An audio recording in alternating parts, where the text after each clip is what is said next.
कोई बताओ किसी संत के ऊपर भूत चढ़े हो, किसी भक्त के ऊपर कभी भूत चढ़े हो, हमें कोई उदाहरण दो कि उन भक्त के ऊपर भूत चढ़ गए। हाँ, अगर मिलेंगे भी तो मंगल करेंगे। जैसे गोस्वामी तुलसीदास जी काशी के पार जाते थे गंगा के शौच, तो जो शौच का पानी बचता तो ऐसे सहज एक पेड़ था उसमें डाल देते, उसमें रहता था भूत।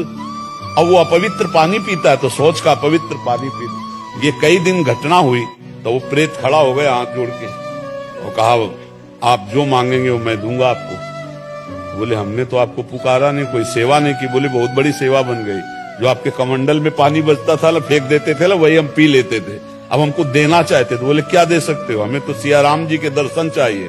बोले इतनी सामर्थ्य नहीं, उपाय बता देंगे, हो जाएंगे पक्का दर्शन। बोले क्या?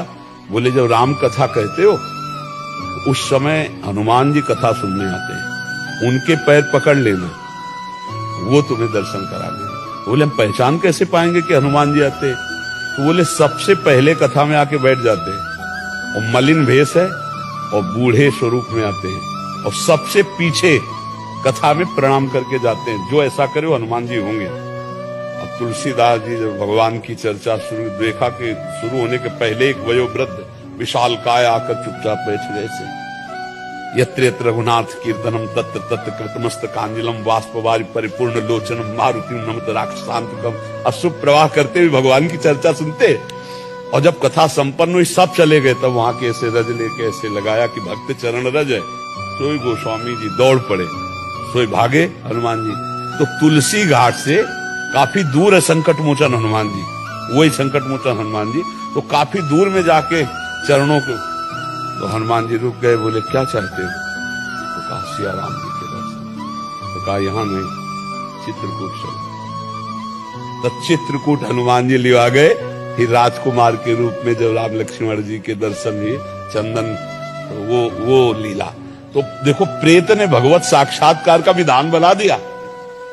प्रेत ने भला मंगल किया, महामंगल कर दिया भगवान के दर्शन का, साक्षात्कार का। तो हमें नामदेव जी को एक बार प्रेत में भगवान विट्ठल के दर्शन हुए महाराष्ट्र में।